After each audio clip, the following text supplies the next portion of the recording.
The world of 3D printing is now at the intersection of production and consumer demand. This 3D knit printer will print a new piece of clothing, and it's among the new technology being unveiled by Intel at the National Retail Federation Conference here in New York. Michelle Tinsley is Director of Mobility and Secure Payments for Intel and part of its Internet of Things retail division. She joins us now to discuss. Hi, Michelle. Great to see you. Hi, thank you, Tanya. You brought a finished product with you. We did, Is this the very sweater we saw being made there? Yes. It's the same color thread. Absolutely. This is incredible. So how does it work? Do you compute the size, the color? How do you come up with this? Well, so there's a workstation that's an Intel-powered workstation at the beginning of this process. And what they do is they will take input from the consumer on what type of knit patterns do you want, how many vent holes, and they basically perfect the order to the customer.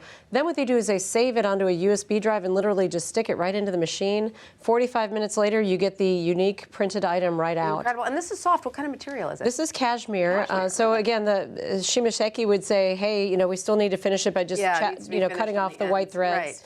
Right. And washing it and doing with fabric softener the magic that'll make it a super soft, amazing cashmere sweater. What would something like this retail for? It's from Eileen Fisher, so I'm not quite sure. Yeah. So what are the retail implications of this? If I go into a store and let's say they're out of my size, can the salesperson then go in the back and print me up a sweater? Well, I think really where we're going to see the first utilization of this, because it is quite a large piece of equipment and take up quite a bit of store real estate, is to put it in a flagship store and enable more of that leading edge, the first adopters to come in, start ordering what they want. The retailer or brand can then see what's going to be hot. So is it right now you think is more of a novelty appeal rather than something that's actually I think we're still in the early days. We'll see again maybe 5 or 10% of the demand fulfilled with something perfectly customized like this. Right. But then again, they'll get those insights and be able to use that for better demand planning for what they order in the large bulk. Now, is there a lot of pressure right now on technology in general to focus more on retail? It seems that that sector has not been quite as innovative as others. Yeah, the retail industry is in a complete state of disruption right now. There are a lot of tech players coming in with new solutions, and they have to reinvent themselves.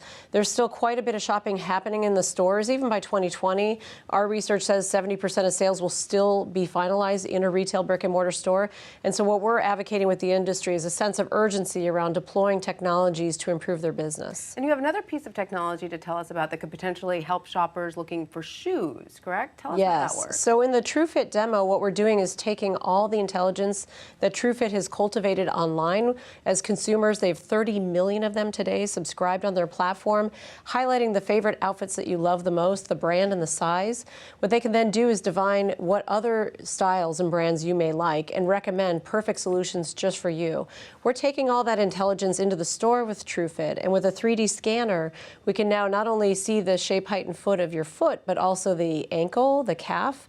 For things like boots, really thinking about what's going to feel great on you. Oh, I love that because, it's so hard. I have sort of thin calves, and it's so hard for me to find boots that aren't I'm not swimming in, Right. So it would be so great to have more personalized Absolutely. What they're saying is they bring the advice from online into the store on any device. Right, and then you've also got something that looks like a video game. It takes place at your local grocery store, but it's really virtual reality. Yeah, so we love to coin this as virtual reality done right. What it is a solution that's being used with Walgreens, and In Context Solutions is our partner that actually runs this system.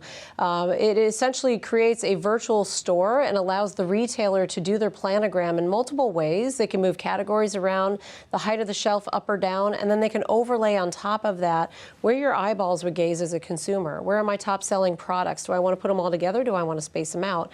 And they can then try this out and rapidly prototype new store layouts. So what used to take months can now be done in days. Amazing. A lot of great tech coming to a store near you or an e-site near you, right? Yeah. Works both ways. Absolutely. Michelle Tinsley, thank you so much for that. Thank you.